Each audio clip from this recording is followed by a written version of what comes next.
আমি যেহেতু এই আইনটা পুরোটা দেখি না, এই ব্যাপারে আমি কিছু বলতে পারবো না। জানেন, একটা আগামী কাল থেকে শুরু হচ্ছে একটা আমাদের বড় ইভেন্ট, 1 জুলাই থেকে 5 অগাস্ট পর্যন্ত। এই ব্যাপারটাই আমাদের আলোচনা হয়েছে। এখানে ধরেন যে বিভিন্ন পার্টি এবং বিভিন্ন সামাজিক সংগঠন, তাদের অনেক অনুষ্ঠান থাকবে। এই অনুষ্ঠানগুলি যেন নির্বিঘ্নে কীভাবে হতে পারে, এইসব ব্যাপারে আমাদের মেইন আলোচনা।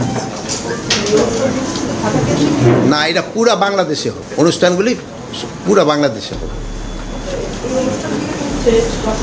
এই কোনো ধরনের থ্রেট আল্লাহ দিলে এখন পর্যন্ত নাই, যেহেতু এটার ভিতরে সবাই পার্টিসিপেট করবে, আপনারাও তো পার্টিসিপেট করবেন না। এটা কিন্তু AK-47 না, এটা তারই একটা লাইসেন্সকৃত হাতিয়ার, পিস্তলের একটা ম্যাগজিন দিয়ে থাকে, একটা খালি ম্যাগজিনটা, ওইটা ভুলে ওনার রয়ে গেছিলো ওইটা। না, বিদেশ যাওয়ার কিছু না, হয়তো ভুলে অনেক সময় আপনি দেখেন, হয়তো চশমাটা নিয়ে যাবেন, ভুলে হয়তো চশমা না নিয়ে মোবাইলটা নিয়ে রওনা হয়ে গেলেন, এরকম। এই ভুল, এটা একটা মানে জাস্ট একটা ভুল। যেহেতু এটা নিয়ে তো বাইরা ওনার যদি জানতে পারতো আগে, তো উনি কোনো অবস্থায় এটা নিতেন। বৈধ লাইসেন্সের ক্ষেত্রে 30 বছর আছে না কীরকম? হ্যাঁ,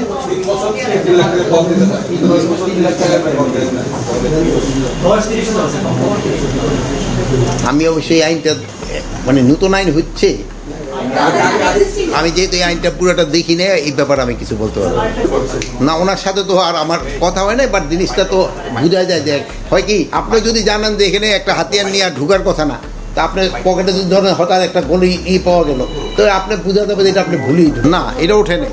এই যে দেখেন, যদি আপনারা আমি দেখি বলি যে গতকালকে যে ঘটনাটা, এইটা আর একটা ওই যে পটুয়াখালীর একটা ঘটনা, এটা আপনারা দেখছেন, দুইটার উপরে আপনারা মিডিয়ায় দেখছেন।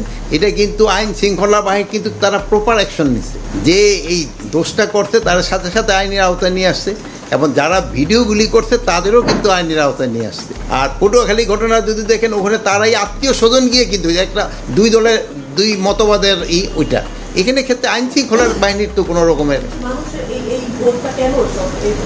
না। আইন শৃঙ্খলা বাহিনীর সম্বন্ধে মানুষের বোধ তো ভালো। আপনারা এই যে মিডিয়াটা দেখো, এই যে আপনার ইলেকশন, এই যে আপনাদের আমি পড়ে শোনাই, পেপারটা দেখাই দিই,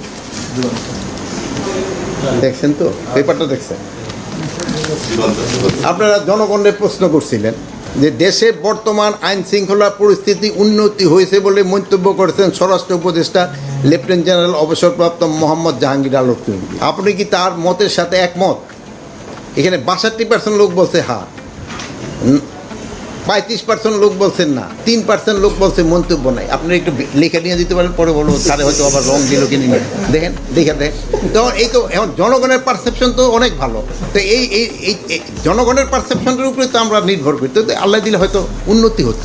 ASBD 24 সত্য প্রকাশে প্রতিশ্রুতিবদ্ধ। চ্যানেলটি সাবস্ক্রাইব করুন।